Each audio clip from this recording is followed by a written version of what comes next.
Following Andrew Coffey's death, Florida State University President John Thrasher decided to place a ban on all Greek life activities. In fact, we think this grand jury will be very beneficial in helping the university move forward. After listening to 2.5 hours of witness statements, a Leon County judge sentenced Catherine Rentz to 20 years in prison and another 10 years of sexual offender probation. The former chair's elementary school guidance counselor was found guilty on 6 counts of lewd and lascivious conduct towards a child. One juror did not return for deliberation this morning. The judge and attorneys could not go into further detail as to why that juror did not return. We feel confident that another 6 jurors will come in and we'll get the verdict that we've been looking for, which is not guilty. You can see behind me there are crews that are working to remove that train from the tracks, and also crews out here scooping up some acid that fell from that train. The CSX train that you see behind me was traveling eastbound and for an undetermined reason derailed. We have approximately 8 cars that have overturned. Behind me are the charred remains of a home on Clear Lake Lane in Tallahassee.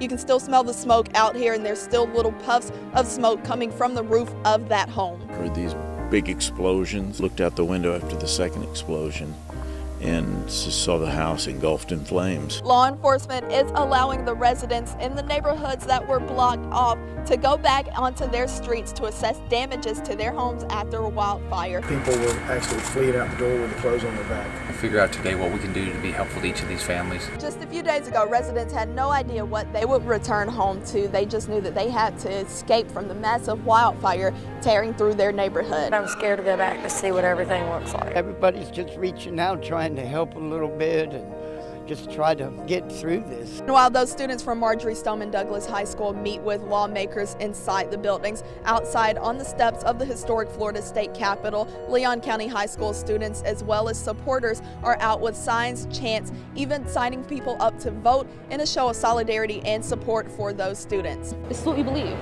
We're seeing what we saw and what we think has to be changed. Hurricane Michael has developed a little more quickly than other hurricanes. Has that affected the way that the team has handled hurricane preparedness? I think that it has come about faster, but we're doing it the same way. We're making sure we're reaching out to our sheriffs, our mayors, our county commissions, making sure they're ready. By the middle of the week, the green space behind me at a terminal at the Tallahassee International Airport will become a tent city, housing close to 1,000 men and women with the National Guard for Hurricane Michael relief. It was important for us to get back to 100%.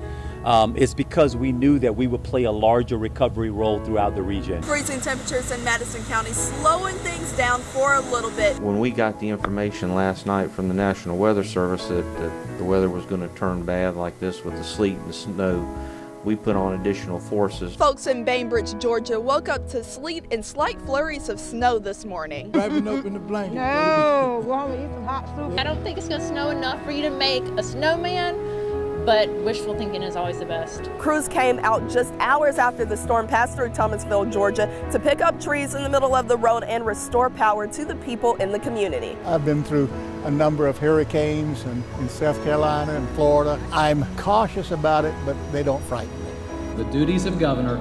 The duties of governor. On which I am now about to enter. On which I am now about to enter. Floridians packed the Florida Historic Capitol to watch the 46th Governor Ron DeSantis take the oath of office. So it now falls to me to build upon the foundation that has been laid to navigate the challenges, economic, environmental, and constitutional that lie ahead, and to steer Florida to a stronger, cleaner, and safer future. In Tallahassee, in Bainbridge, in Thomasville, in East Point, at the Florida State Capitol, at the Leon County Courthouse, at the North Florida Fair, at Wild Adventures. In the studio, Jada Williams, WTXL, ABC 27.